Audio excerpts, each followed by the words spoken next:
Olá, boa noite a todos e bem-vindos a mais um BMC Talks. Hoje à noite o nosso papo será sobre o mercado financeiro e, mais para ser específico, sobre as novidades que estão acontecendo no mercado financeiro. Vamos falar do setor que revolucionou o mercado financeiro nos últimos anos, o setor da assessoria de investimentos, mas também vamos tratar das mais recentes notícias sobre o segmento, por exemplo, do fim da isenção tributária para alguns produtos específicos. E para falar sobre isso tudo e muito mais, temos o prazer de ter hoje conosco aqui no estúdio da BMC o Eduardo Levi, que é diretor executivo da área de mercados de capitais da Monte Bravo. Eduardo, muito obrigado, é um prazer tê-lo aqui conosco aqui no BMC Talks. Prazer é meu. Eduardo, pergunta de ritual para todos os meus convidados. Quem que é Eduardo Levi no mercado em um minuto? Vamos lá, um minuto é pouco. Bom, eu sou responsável pela área de mercado de capitais da Monte Bravo, corretora agora, mas já tenho uma experiência de 34 anos de mercado, fui muitos anos do Banco Garantia, passei um tempo lá fora e, obviamente, acabei me especializando muito em produtos estruturados, fundos imobiliários, setor imobiliário como um todo.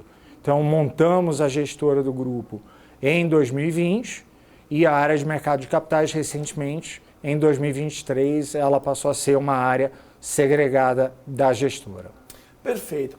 Eduardo, vamos dar um rápido panorama do mercado antes de entrar no específico, no detalhe. O mercado financeiro brasileiro mudou radicalmente nos últimos anos. Era um mercado onde pouquíssimas pessoas operavam por um longo período de tempo, né? Se a gente pegar os últimos 24, 25 anos, tivemos até 2018, 2019 mais ou menos, um número estável de investidores, 300 mil pessoas operavam no mercado.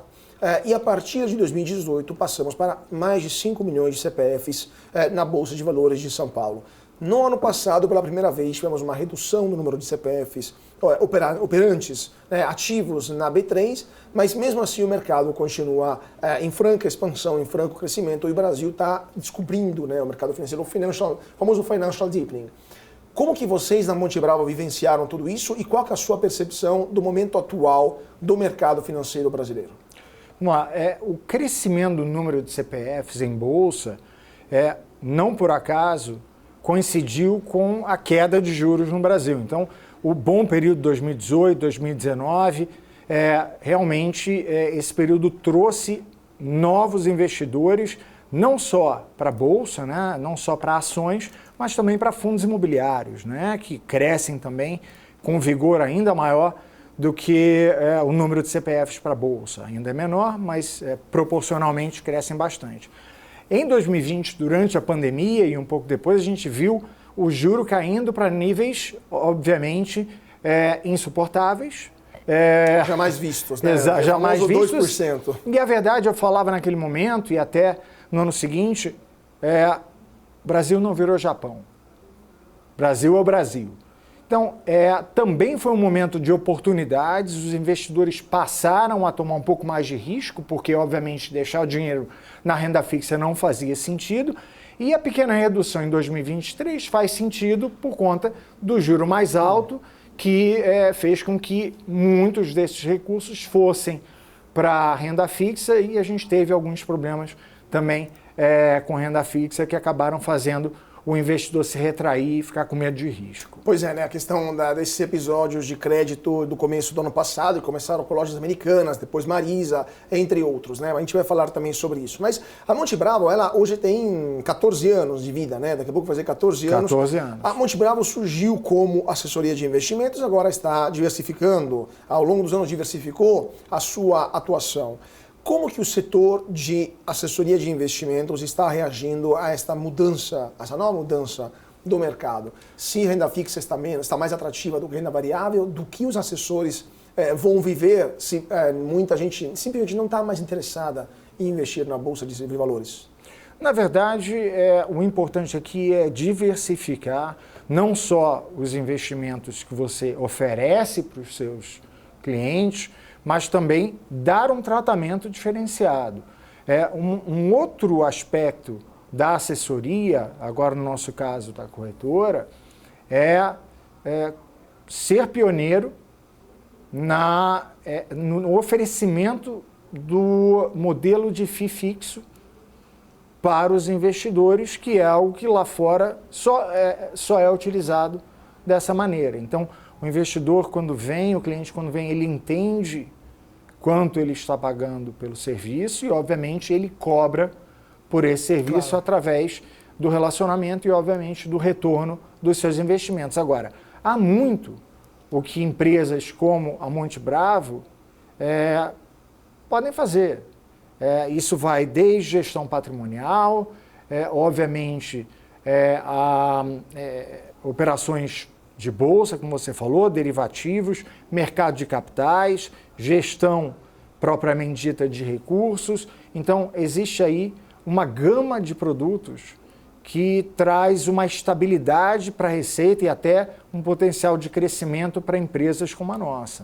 Pois é, né? Agora, só para dar uma tela SAP para o nosso público, até o momento, até os últimos dias de hoje, vamos dizer assim, né? O modelo de remuneração da assessoria era um modelo pela rentabilidade, né? Você ganhar uma porcentagem na base de quanto rendia aquele investimento ou não. Ou, desculpa te interromper, na distribuição de novos produtos. Ou, tipo assim, a corretagem, o custo de corretagem. O custo para você colocar um novo fundo imobiliário, ou mesmo um novo fundo aberto. Isso fazia uma diferença muito grande e, no fim das contas, quem paga isso ou quem pagava isso era o cliente. Mas nesse caso, não tinha também um problema de conflito de interesse por parte do assessor, porque mais produtos eles conseguiam vender para o cliente e mais ganhava no caso da corretagem? Esse modelo, você acha que estava errado por si só, porque não garantia o maior interesse? Porque para o assessor, qualquer produto era vendido, era bom porque ele ganhava a corretagem. E muitas vezes, nem todos os produtos eram de interesse do cliente, né?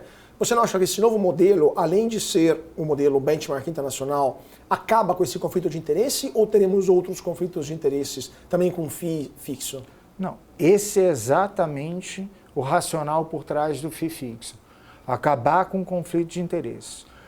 Você poder, não é à toa que a Monte Bravo foi pioneira nisso já há alguns anos, porque viu claramente que o conflito de interesses, no médio e longo prazo, isso você ia pagar a conta.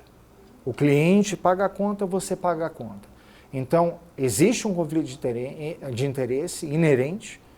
Agora, com o FII fixo, isso ficou muito claro e não há outros interesses envolvidos, a não ser que você tenha outros produtos ou outros serviços específicos, e aí sim você tem que negociar caso a caso. Claro. Agora, voltando um pouco à questão da mudança do mercado por causa dos juros. Vimos no Brasil o Banco Central, que elevou os juros em 2022 de 2%, basicamente, para 13,75%, se não me engano. Agora os juros estão em fase de queda progressiva, vai ter o Copom daqui a poucas horas.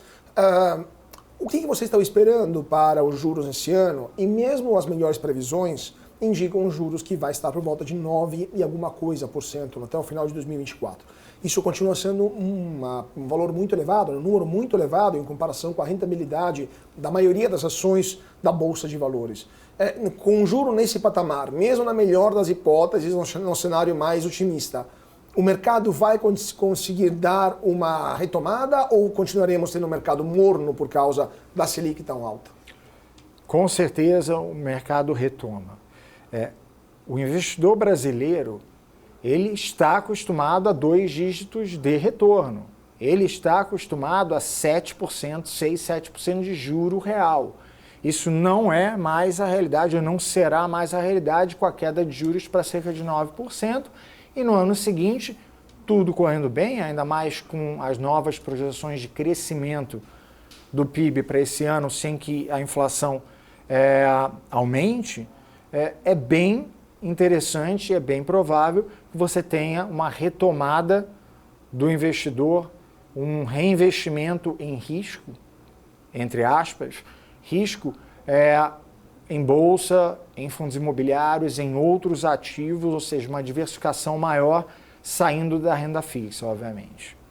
Pois é, mas, de novo, voltando, a questão, o brasileiro tem esse fetiche, né, de 1% ao mês, né, de retorno. Qual ativo hoje na Bolsa consegue garantir algo parecido né? Uma Tesouro Selic a 9%, 8% é mais ou menos 0,6 ao mês, né? 0,7 ao mês.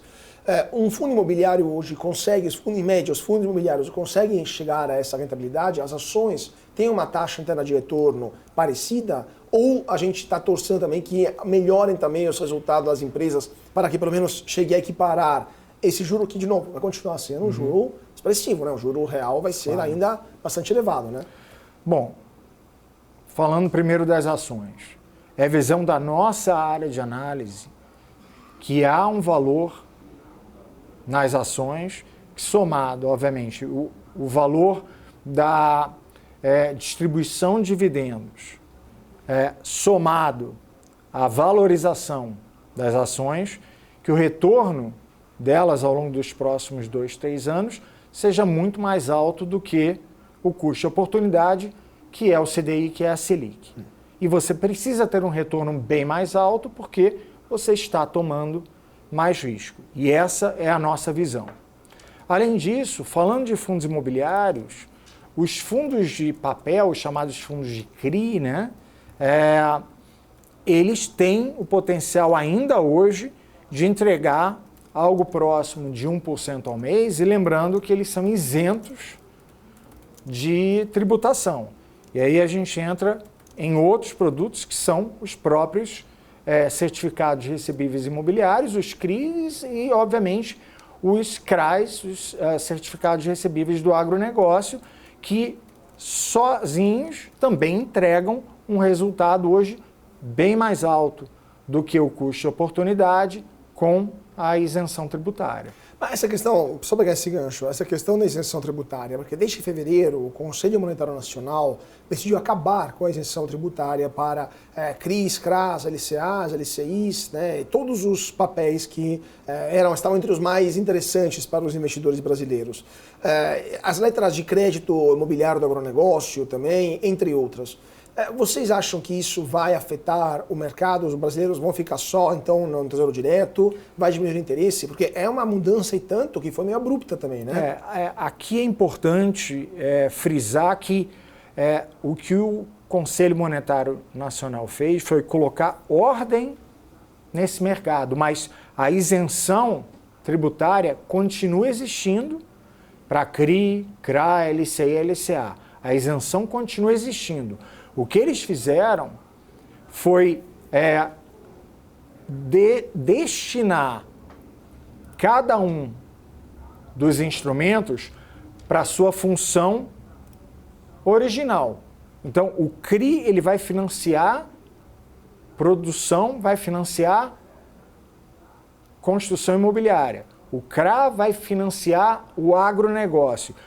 O mercado acha formas de burlar ou mesmo de abusar de formas, como é o caso do CRI, do CRA, próprio LCI, onde você captava sem ter uma destinação imobiliária. Então, o Conselho Monetário Nacional colocou ordem na casa. Então, existe ainda a isenção tributária, só que o CRI, ele inclusive deve ter garantida a sua isenção tributária por mais tempo, porque agora ele será usado para aquilo que ele foi criado, que é financiamento imobiliário. O mesmo funciona para o CRA e, no caso, LCI e LCA também. Porque o mercado estava usando esses papéis para financiar produtos, para financiar projetos que não estavam ligados ao agronegócio, setor agrícola, etc. Esse era o problema? Também, mas também financiar empresas que não tinham como principal objeto financiamento imobiliário ou construção ou agronegócio. Então você via, por exemplo, CRIs e CRAs de bancos, utilizando muitas vezes, no caso do CRI, a locação da própria instituição. Então esses abusos acabaram. Agora, quando você traz um CRI a mercado, ele deve ser um CRI que verdadeiramente vai financiar uma obra ou vai financiar a construção de um novo empreendimento. Perfeito. Então, mais ordem na casa. Eduardo, falando um pouco, voltando à questão do mercado e do interesse dos investidores pelo mercado. Vimos no começo do ano passado um episódio que marcou, né, a história do mercado brasileiro, que é o caso da Americanas, da fraude fiscal, da fraude contábil, aliás, e fiscal também, que foi cometida pela diretoria da Americanas, que foi removida, 40 bilhões de reais de rombo e especialmente um calote nos títulos da dívida da Americanas que estavam nas mãos de milhares, centenas de milhares de pessoas físicas. Após a Americanas, tivemos outros casos muito parecidos, né, de empresas que também deram calote ou pediram para renegociar as suas dívidas. E várias recuperações judiciais aconteceram ou estão acontecendo ainda hoje no Brasil. Agora, a saída do supermercado Dia do Brasil é um dos últimos casos. Nós vimos o caso Starbucks, o caso da Subway só no começo desse 2024. Esses episódios, especialmente o calote sofrido por muitos investidores brasileiros, como que marcaram, na visão da Monte Bravo, o apetite de risco dos investidores, das pessoas físicas? As pessoas ficaram com mais medo, agora pensam 200 vezes antes de investir em títulos de dívida de empresa, de debêntures, ou as coisas estão voltando à normalidade? O mercado se fechou basicamente no primeiro semestre de 2023. E aí ele veio abrindo novamente com o começo da queda dos juros e a demanda reprimida de investidores diretamente por papéis. Isso não vai mudar. Tá? O que eu acho que é importante entender ou tirar de aprendizado de casos como o caso Americanas, Light e alguns outros, olhar muito cautelosamente para o rating das agências, né, para o grau de investimento que é dado. Muitas vezes uma debênture que não tem garantias e é considerada AAA, que seria o nível mais alto de qualidade, sair de AAA para default, sair de AAA para não pagador, Junk, né? é complicado. Horas, como aconteceu no caso da Americanas, como aconteceu no caso de outras empresas que também deram default e as empresas, as consultorias, né, de classificação de risco acabaram percebendo isso depois que tudo desabou, né? E aí é uma visão minha, pessoal, eu não falo em nome da instituição. Eu tenho um problema com a maneira como as agências de rating trabalham e, obviamente, numa situação como essa, as próprias auditorias, as empresas de auditoria, que com certeza têm acesso às informações necessárias para você, no mínimo, soltar um balanço com ressalvas. E o outro ponto que eu acho importante, e aí trazendo um pouco para o meu lado de mercado de capitais, é o investidor olhar para o crédito estruturado. O crédito estruturado muitas vezes não tem um nome tão conhecido como Americanas, ou tão conhecido como algumas empresas que emitem debêntures com frequência, mas o conjunto, o pacote, onde você tem garantias, onde você financia um projeto que se fecha, você tem uma modelagem financeira por trás que te permite ver como o seu CRI ou o seu CRA ele vai ser pago. Tudo isso é muito importante e com certeza vai ter um papel ainda maior, não só na carteira dos clientes, como no crescimento do mercado financeiro no Brasil. Pois é, essa questão de ser cético em relação às agências de rating, eu também compactuo com essa visão. O ponto é, só para terminar esse assunto, sempre na sua opinião pessoal, as consultorias, as empresas de contabilidade, que faziam auditoria, né, para Americanas e para outros casos que tivemos no Brasil nos últimos anos, elas podiam não saber o que estava acontecendo, considerando o tamanho da fraude e os vários anos que esta fraude ocorreu. Como foi possível, na sua opinião, que estas auditoras, né, as empresas de auditoria, não soubessem, não sentissem que alguma coisa estava errada nisso tudo? Eu comecei minha carreira em empresas de auditoria e uma das Big Four. A empresa só não vê se ela não quer. A resposta mais direta e verdadeira.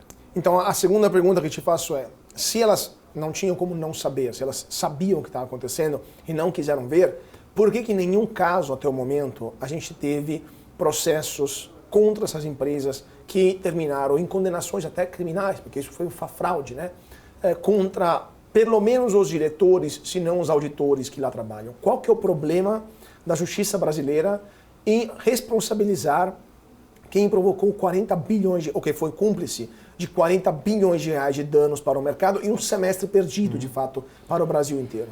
Eu vou fugir da tua pergunta, só respondendo que esse problema não é só no Brasil. A gente viu isso claramente nos Estados Unidos, no começo dos anos 2000 com a Enron. A Enron, inclusive, fez com que uma das grandes empresas de auditoria, de um dia para o outro, sumisse. Não houve necessariamente, ou eu não me recordo de um processo criminal ou civil, mas a empresa sumiu. E, obviamente, na crise de 2008, você também teve casos em que a empresa de auditoria poderia, sim, ter uma ciência do que acontecia e podia ser responsabilizada. Então, é assim que eu respondo. O problema não é só no Brasil. Perfeito.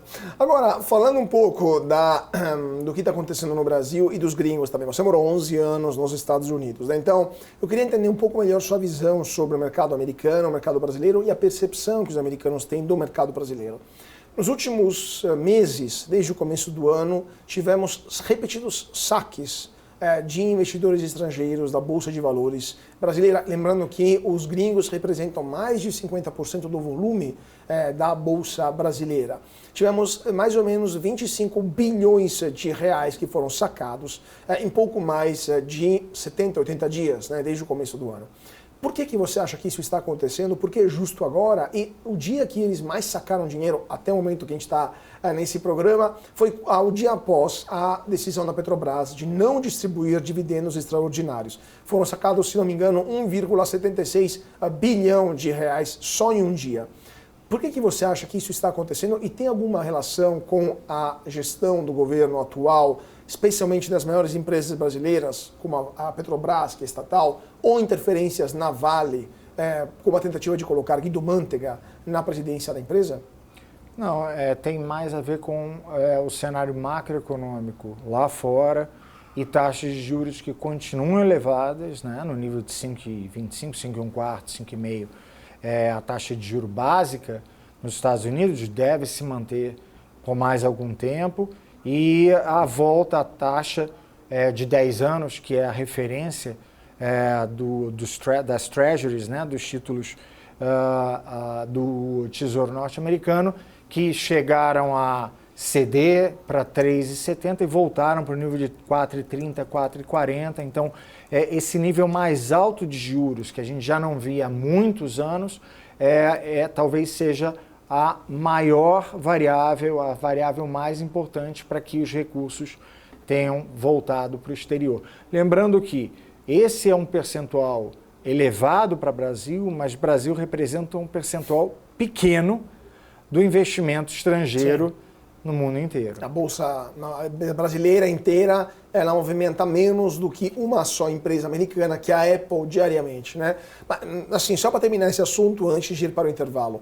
Mas, por exemplo, em 2016, em 2017, 2018, 2019, quando os juros aqui no Brasil também estavam em um patamar muito baixo, 6,5% ao ano, tivemos nos Estados Unidos uma subida dos juros, né, que, se não me engano, chegaram até 3%, né, 2 alguma coisa por cento.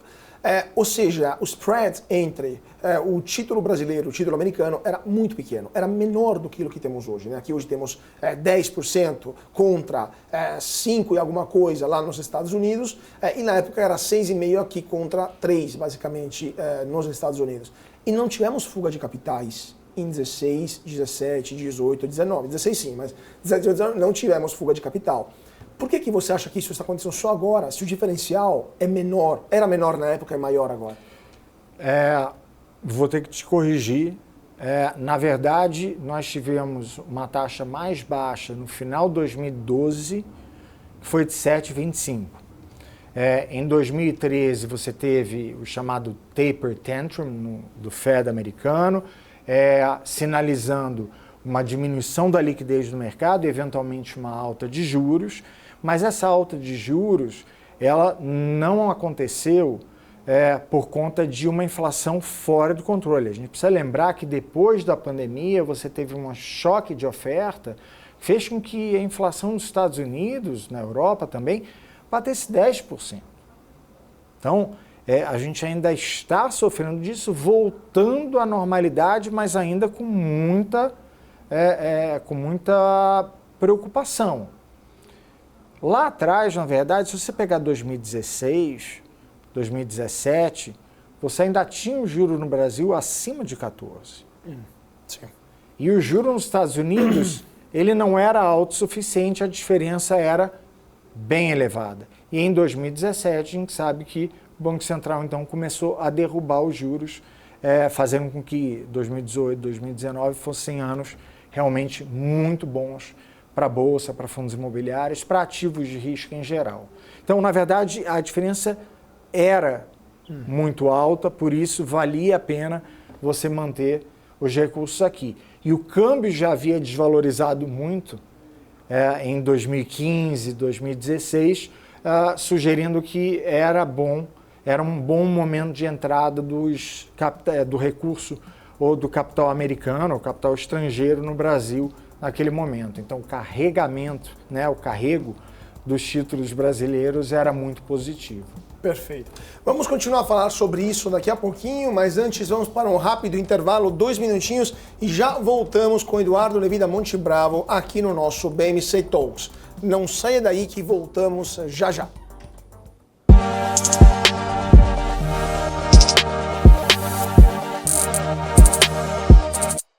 E de volta para o nosso BMC Talks. Hoje à noite o papo é sobre mercado financeiro, quais são as novidades e perspectivas no mercado financeiro brasileiro e internacional. Estamos aqui com o Eduardo Levi da Monte Bravo Investimentos. Eduardo, falando de juros brasileiros, da Selic no Brasil. Você acha que a Selic hoje no Brasil está elevada demais? Você concorda com muitos economistas que acham que o Banco Central exagerou na dose e deveria reduzir rapidamente a Selic? Ou você acha que estamos num patamar adequado para a economia brasileira? O Banco Central brasileiro agiu perfeitamente, tanto na alta dos juros como agora na queda deles. Foi o primeiro a subir o juro mais rápido, foi o primeiro a começar a derrubar os juros. Ele está indo na trajetória certa. E eu acho que o que é importante aqui, e é uma preocupação do Banco Central, é poder chegar num nível de juro com o qual ele possa trabalhar e o mercado possa trabalhar por mais tempo. E com isso ter uma visibilidade maior. Um dos grandes problemas no Brasil é o fato de que a gente não sabe como vai estar o juro amanhã, eu não sei como vai estar a inflação amanhã. Se nós chegarmos a um nível de 4% de inflação, 3,5%, 4%, com 3,5% de juro real, que seria um juro adequado para uma economia em desenvolvimento como a nossa, e nós tivermos 2 anos de juros em torno de 8%, isso faz com que o empresariado passe a investir novamente. Quando o juro cai, obviamente que a pessoa física, o investidor, investidor pessoa física, ele coloca o dinheiro na bolsa, nós como consumidores consumimos mais, mas a gente pode ver que o empresariado leva um pouco mais de tempo, porque ele sabe que há muitas oscilações na economia, na inflação e, consequentemente, nos juros. Se você tiver uma estabilidade por um pouco mais de tempo, a visibilidade e o sinal que isso passa para o empresariado é excepcional, e aí você tem investimento privado que vai impulsionar ainda mais a economia. Não, com certeza é melhor saber as regras do jogo, pelo menos por alguns anos, né, para conseguir ter uma previsibilidade do cenário. Agora, por falta de previsibilidade, uma das razões por causa dessa ausência de previsibilidade, muitos brasileiros também estão preferindo investir o seu dinheiro fora do Brasil.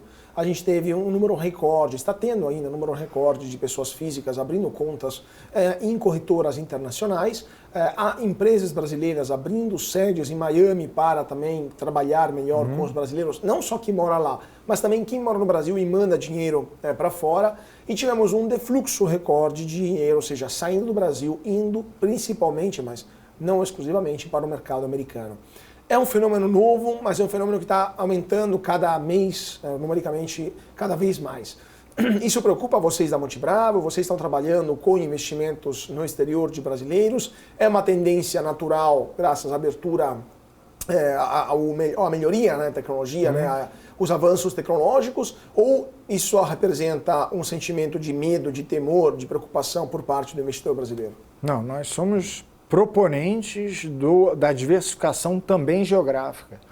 O brasileiro sempre investiu mais no Brasil, até porque nós tínhamos uma combinação de juro alto com mercado financeiro, uma indústria financeira mais desenvolvida do que outros países emergentes, que cresceram sem ter a estrutura que nós tínhamos ou temos, e com isso, muito do dinheiro dele já foi investido no exterior. Você pega o mercado chileno, ele é praticamente todo investido no exterior. Mercado indiano, o investidor indiano investindo muito mais, próprio sul-coreano investindo muito mais no exterior.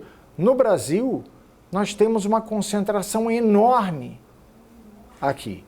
Então, fazer uma diversificação geográfica é extremamente saudável para qualquer carteira de investimentos, por conta da descorrelação de moeda, descorrelação de investimentos e, obviamente, você não tendo um risco sistêmico, você consegue, ao longo do tempo, entregar um bom resultado com risco mitigado. Então, essa diversificação, essa saída, ela é muito bem-vinda e ela é muito bem-quista. Claro. Mas mesmo assim, o mercado americano ele não oferece uma rentabilidade parecida com aquela brasileira. Empresas americanas às vezes sequer distribuem dividendos, né? Até porque lá a questão tributária é muito mais pesada do que no Brasil. Fundos e os REITs, né? Os fundos imobiliários americanos, dão uma rentabilidade muito menor do que a rentabilidade de um fundo imobiliário bem gerenciado aqui no Brasil. E claro, o título do Tesouro Americano, tudo bem que o risco é basicamente zero, mas ele tem uma rentabilidade muito inferior a um título brasileiro. Então, mesmo rendendo menos, mesmo tendo valores menos interessantes ou sequer recebendo dividendos, essa diversificação faz sentido por uma questão política, por uma questão econômica e de moeda? É só por isso mesmo? Vale a pena? Ou tem também alguma operação interessante lá fora que tenha um comparativo com o mercado brasileiro? Os REITs, que são os fundos imobiliários lá fora, com algumas diferenças importantes, e as ações, principalmente large caps, as ações de maior tamanho, se você pegar o período, os primeiros 20 anos desse século XXI, foram as duas classes, no caso de large caps, subclasses de ativos, que mais renderam lá fora ou internacionalmente, rendendo mais de 10% ao ano em dólar. Quando você pega uma janela pequena, de 1 ano, 2 anos, você pode até se enganar e achar que as únicas oportunidades se encontram no Brasil. Mas a verdade é que, como bom investidor, você tem que olhar janelas mais dilatadas. E aí você vê que essa diversificação internacional ela é importante. E aí, pegando teu gancho, né, no mercado americano, você teve as ações subindo muito, sim, muito, das ações de tecnologia que cresceram, viraram empresas de porte, inclusive participando do Dow Jones, onde você tem um grupo menor de empresas, mas aquelas que são chamadas blue chips. E você teve, no caso dos REITs, a valorização imobiliária ao mesmo tempo em que o juro caía nesses 20 anos e os REITs americanos, eles têm uma combinação elevada de patrimônio imobiliário e dívida. Então, o custo cai, o ativo sobe. Claro. Então, essas duas classes, no caso large cap e subclasse, foram as que mais renderam ao longo dos primeiros 20 anos do século. Então, nos anos 2000, né? Agora, voltando um pouco para o Brasil, o que vocês estão olhando com maior interesse na Bolsa Brasileira? Quais são os ativos que vocês acham que vão performar melhor nos próximos anos? Olhando sempre uma janela um pouco mais de médio e longo prazo, né? A gente tem uma bolsa muito concentrada em commodities, Petrobras, Vale, os bancos, né? Pouquíssimas empresas do setor industrial, a WEG é uma das poucas exceções, mas vocês estão olhando algum setor específico que possa ter uma rentabilidade interessante, tanto quanto a gente falou agora dos REITs nos Estados Unidos? Se eu entrar em detalhe daquilo que é tão caro e vai ter muita gente muito melhor do que eu para falar na nossa área de análise, eu não volto para o escritório hoje. Então eu não vou falar de setores ou ações específicas porque eles vão saber dizer isso melhor do que eu. Mas a nossa visão como empresa e olhando para o Ibovespa como uma classe de ativos, a expectativa de alta para 2024, 2025, sem dúvida nenhuma, das mais fortes, tanto num ano quanto no outro, por conta da queda de juros, crescimento da economia e recuperação dos múltiplos comparáveis aos mercados mais desenvolvidos. Então, para não falar de Bolsa Brasileira, vou pegar mais o seu âmbito. Você é professor convidado em várias faculdades para falar de investimentos no exterior, né? Falamos dos Estados Unidos, outro grande mercado que atraiu muitos brasileiros, ou chamou a atenção, pelo menos nos últimos anos, de muitos brasileiros, foi o mercado chinês, né? Muitos brasileiros investiram na Alibaba, muitos brasileiros investiram na Tencent, entre outras empresas. Entretanto, há 4 anos, mais de 4 anos, se não me engano, a Bolsa da China não sobe, né? O Hang Seng está no vermelho profundo desde meados da pandemia, basicamente, e não consegue dar a volta por cima. O mercado chinês também está sendo desafiado por uma série de problemas, como, por exemplo, a crise imobiliária, né, com a falência das maiores, duas das maiores empreiteiras da China, mas também a intervenção do governo, por exemplo, na própria Alibaba, né, com, de fato, a exoneração do fundador e do antigo controlador, que é o Jack Ma. O que você está vendo para o mercado chinês e ele ainda apresenta algumas oportunidades para os investidores brasileiros ou, assim como os investidores estrangeiros, é melhor pisar no freio e aguardar para o que vai acontecer? O mercado como o mercado chinês, ele honestamente é um mercado para profissionais. Eu não investiria como pessoa física se não fosse através de um fundo, de um gestor ou de uma empresa que conheça muito bem o mercado chinês. Há problemas estruturais, o crescimento da economia, que há alguns anos, quando se falou de não crescer mais 7%, e sim 6,5% e depois 6%, seria o fim do mundo. Hoje a gente fala de um crescimento de 3,5%, 4%, que não é suficiente. Há problemas estruturais, como você falou, no setor imobiliário. Você chega na China, você pega um trem de Xangai para qualquer lugar, você vai passar por cidades que parecem cidades prontas para milhões de pessoas e simplesmente elas estão desertas. Houve muito investimento imobiliário que, honestamente, não vai se pagar. Ele não vai ter utilização. Então, uma coisa é você investir em infraestrutura, outra coisa é você realmente desenvolver uma classe média através do crescimento do mercado imobiliário e desenvolvimento em ativos ou mesmo em regiões onde você não vai ter atividade econômica alguma. Então, é um motivo de preocupação, continua sendo, não é um mercado transparente. Por conta disso, há oportunidades, sim. O mercado, os agentes de mercado precificam isso, sim. Mas investimento diretamente eu não faria, eu contaria com um bom gestor ou com uma boa assessoria de investimentos. Só para terminar esse assunto de mercados emergentes. No Brasil temos as dificuldades que falamos e tem a questão dos juros, mas o cenário é moderadamente otimista, vamos dizer assim. Na China temos um cenário muito mais desafiador. A Rússia, falando de emergentes, está fora dos jogos por causa da guerra da Ucrânia, está ininvestível por pelo menos uma geração, né? A Índia também tem seus problemas de natureza interna e geopolíticos que afastam, amedrontam os investidores, com o Paquistão, com a própria China, entre outros. E a África do Sul é muito pequena. Em tese, na opinião de vocês, o Brasil é o único emergente que sobrou com dimensões relevantes e que poderia atrair de forma mais intensa investidores estrangeiros? E, eventualmente, por que isso não está acontecendo? Tirando a questão dos juros americanos, porque nem no ano passado a gente obteve um grande volume de capital estrangeiro. Menos da metade dos investimentos diretos estrangeiros que foram em 22 chegaram em 23. Né? Então, o Brasil poderia ser o hub dos investimentos estrangeiros diretos e por que ele não está conseguindo captar tanto dinheiro assim? Resposta, sim. Eu nem considero o México hoje como um país tão emergente.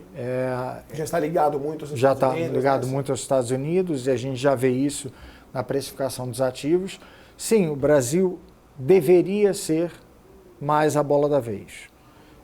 Eu acredito, e aí é a minha opinião, que com os juros caindo nos Estados Unidos e posteriormente na Europa, lembrando que o Japão pela primeira vez em muitos anos subiu o juro, então ainda passamos por um período de estabilização dos mercados internacionais depois de um período que veio da pandemia, passando por uma inflação alta que não se via há tanto tempo. A gente fala de juro alto no Brasil, no final dos anos 70, começo dos anos 80, né, da crise do petróleo até o começo do governo Reagan, você viu juros nos Estados Unidos, juro básico, passando de 14%, chegando a 20% em algum momento. Mas isso a gente já não via há mais de uma geração. A tendência é isso se assentar, a inflação ela aponta para uma estabilidade, a gente pode ver novamente os recursos entrando no Brasil e sim, parte dessa alta esperada para os próximos anos vem do fluxo de estrangeiros. E para terminar com o panorama internacional, e os mercados europeus? Qual que é a opinião de vocês da Monte Bravo sobre a Europa? Faz sentido investir na Europa ou por lá eles têm outros problemas que para os investidores, pessoas físicas, é melhor habitar? Olha, a Europa como uma região, ela tem excelentes ativos, ela tem valor, não há dúvida nenhuma. Eu acho que ela está um passo atrás dos Estados Unidos no que diz respeito a crescimento e contenção da inflação, mas há espaço para crescimento, tanto é que a maior empresa europeia hoje, Novo Nordisk, que ela continua, bom, por razões também muito peculiares, ela continua se valorizando, mas há boas oportunidades, sem dúvida nenhuma, na Europa, e não só em bolsa, mas em ativos imobiliários. Você realmente tem algumas regiões, alguns países que oferecem muito valor quando você olha para investimento de longo prazo. Então a crise demográfica, a crise geopolítica com a Rússia, isso não preocupa vocês do ponto de vista estrutural? Ainda há oportunidades interessantes por lá? Preocupação? Preocupa. E aí agora é a minha opinião pessoal novamente, ou você trabalha com um cenário distópico, de uma Rússia continuamente ganhando território, ou você trabalha como o mundo tende a trabalhar e o mercado financeiro tende a trabalhar, esquecendo às vezes de alguns problemas. Essa variável a gente já lidou com ela durante muito tempo, vamos esquecer, não que o problema vai embora.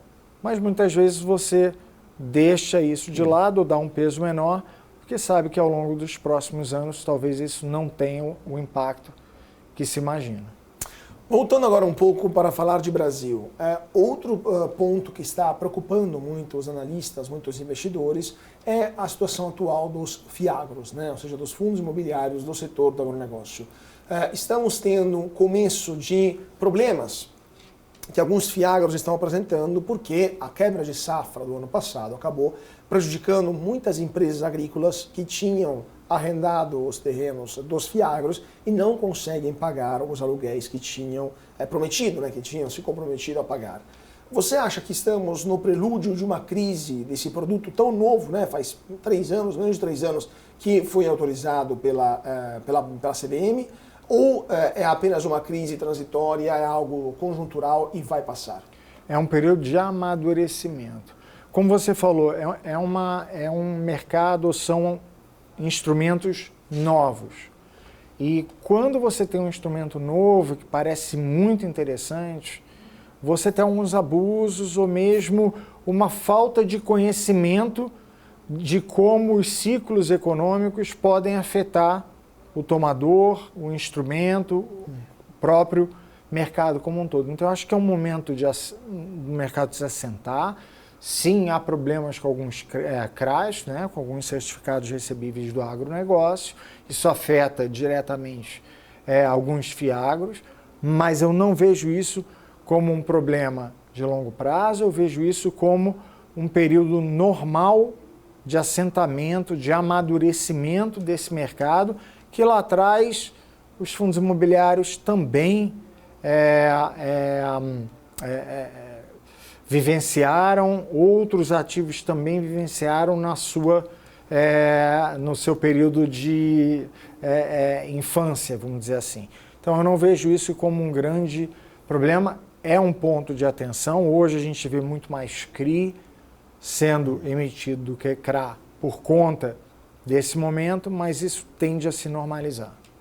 E por último, voltando a falar um pouco do setor de assessoria, aliás, não, desculpa, só para terminar essa questão, novamente agora um ponto sobre os produtos financeiros e o mercado. O que vocês estão vendo para o mercado financeiro brasileiro nos próximos 5, 6 anos? Né? Vamos pegar da pandemia até aqui, aliás, antes da pandemia, 5 anos para cá, a gente teve de 300 mil pessoas para 5 milhões de pessoas, produtos novos como os FIAGROS, interesse maior dos brasileiros para produtos estruturados, entre outras coisas. O que vocês estão vendo na Monte Bravo para os próximos 5 anos? Ou seja, para 2029 e 2030 até. Quantos brasileiros vocês acham que vão entrar na Bolsa? Quanto vocês esperam? Aqui estamos falando de 2%, 2,5% da população. Nos Estados Unidos são 60% dos americanos que investem. Quantos brasileiros vocês acham que vão entrar na Bolsa nos próximos anos? Quais serão os produtos que vocês acham que vão fazer mais sucesso? Vai se manter esse tipo de configuração? Bolsa, fundos imobiliários, Tesouro Direto? Ou teremos alguma coisa que vai mudar? E o que vocês esperam de novidades para os próximos anos no mercado financeiro brasileiro? Uma coisa importante dizer que esse número elevado de investidores americanos em bolsa, muitos desses recursos, eles são investidos através fundos de pensão, né? Fundos de pensão, né? Ou mesmo os fundos mútuos. Então você tem um gestor fazendo a curadoria, a gestão desses portfólios. No Brasil, esse crescimento ele é meio óbvio. Você pode ver o número de CPFs dobrando. O que eu vejo hoje é uma profissionalização maior do investidor pessoa física. Ele passa a entender um pouco mais os ciclos. Se antes o investidor entrava num fundo imobiliário e esperava que todo mês pingasse aqueles recursos, hoje você já olha para fundos imobiliários de desenvolvimento, que não necessariamente vão pagar mensalmente, mas que têm potencial de ganho de capital ou de distribuição elevada daqui a 2, 3 anos. Eu vejo o brasileiro diversificando os seus investimentos, tomando riscos que não são desnecessários, são riscos diferentes na constituição do seu portfólio. Os produtos isentos continuam sendo bem interessantes e isso é um motor propulsor do mercado, da economia como um todo, porque você tem todo um middle market, você tem aquelas empresas de médio porte hoje acessando mercado de capitais que antes não tinham acesso a recursos. Com o CDI caindo, esse dinheiro passa a ser mais barato. Os produtos isentos, de uma debênture incentivada a um CRI mais high yield, um CRI com risco um pouco maior, mais estruturado, você tem mais gente comprando esses ativos e com isso você vai ter, sim, uma carteira bem melhor alocada e com isso, vendo esse crescimento do mercado e a queda de juros que a gente ainda vai vivenciar ao longo dos próximos 18 a 24 meses, com certeza o mercado tende a crescer dessa forma e até dobrar o número de investidores em bolsa. 2 anos, 2 anos e meio. Se você me perguntar qualquer coisa que passe de eleições, um grande question mark, fica muito difícil. Grande ponto de interrogação. Então, voltando para os dias de hoje, também nos últimos 5 anos vimos o surgimento de muitas corretoras que acabaram sendo absorvidas pelas grandes corretoras que hoje dominam o mercado. São 2, BTG e XP, que são as maiores corretoras que hoje são dominantes, são 2 grandes players dominantes no mercado, não só de corretagem, mas também de assessoria de investimentos, né?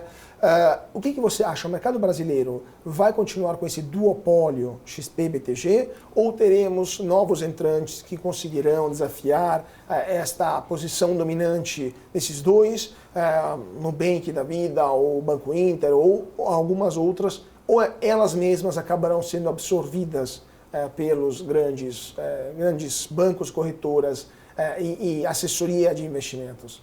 Se depender da Monte Bravo, que vira corretora agora, pelo menos um grande concorrente a gente vai ter nos próximos anos. Mas, assim, vocês acham que tem espaço para tudo isso, para, assim, desafiando os gigantes? Qual que vai ser o diferencial da Monte Bravo para conseguir ganhar nessa guerra contra esses... guerra para o cliente, né? Guerra para obter a atenção e o dinheiro, os recursos dos brasileiros contra esses 2 gigantes do mercado? Relacionamento com o cliente e produtos exclusivos. Essa é a combinação. Que os outros não têm. Que os outros não têm e até, às vezes, não faz sentido. Veja bem, talvez uma operação de um certo tamanho não faça sentido para o BTG ou para a XP. Porque seria muito pequena para eles, é isso? Poderia ser pequena, mas pode ser uma boa operação para a nossa área de mercado de capitais, consequentemente, para os nossos investidores. Produto exclusivo e bom relacionamento, essa combinação fideliza o cliente, traz mais recursos e ajuda, obviamente, a rentabilidade da carteira do cliente. Então, você acha que o modelo também de atuação de assessores de investimentos espalhados no Brasil inteiro, fisicamente presentes, com custo também, evidentemente, de captação de cliente, vai continuar sendo um modelo interessante, rentável, junto com a corretora e vai permitir um business interessante? De novo, você pergunta para a pessoa certa ou errada, dependendo do ponto de vista. Nós passamos de empresas de assessoria para o modelo de corretora de forma muito bem montada, com as áreas necessárias para atender a nossa base de clientes em todos os aspectos, e esse é um caminho que a gente tem certeza que é o caminho do sucesso. A assessoria, talvez você tenha, sim, algum tipo de... você vai ter um pouco mais de dificuldade em manter o modelo do jeito que ele é hoje, e aí você vai ter alguma concentração maior entre os players de maior tamanho. O que a gente viu também nos Estados Unidos acontecer, né, com a Charles Schwab, que inspirou o modelo de assessoria no Brasil, era também Sim. passando por dificuldades e tentando se reinventar na corretagem, né? Corretagem, só para terminar, que temos um minutinho. Corretagem, na sua opinião, vai continuar gratuita no Brasil? Vai ter um preço baixo? qual que vai ser o futuro do custo de corretagem para as operações, para as pessoas físicas no Brasil? O custo de corretagem ele sempre vai diminuir, porque a competição é grande. Não é na corretagem que você vai oferecer o melhor serviço. Corretagem hoje, na verdade, você nem precisaria, você tem AI para isso. A ideia, e aí eu não estou falando do assessor de investimento, ou IA, né? No nosso caso, é a inteligência artificial. São os outros produtos, aquilo que vem em torno da corretagem, é que vai trazer o cliente, dar mais valor para o que ele está fazendo, para a experiência dele e, obviamente, remunerar a corretora ou a empresa de assessoria, no caso. Perfeito. Eduardo, eu teria muitas outras perguntas aqui, mas nosso tempo, infelizmente, se esgotou. Eu queria agradecer muitíssimo Eduardo Levi, diretor executivo da área de mercados de capitais da Monte Bravo. Eduardo, foi um prazer tê-lo conosco e volte sempre para especialmente comentar o que está acontecendo no Brasil e lá fora. Foi um prazer tê-lo aqui no BMC Talks. Prazer foi meu, obrigado. Muito obrigado e muito obrigado a vocês também que estão seguindo a gente na BMC. Continuem com nossa programação e a gente se vê na semana que vem para mais um papo sobre política, economia, finanças, negócios e internacional. Mais uma vez, muito obrigado a todos pela atenção, uma ótima noite e até mais.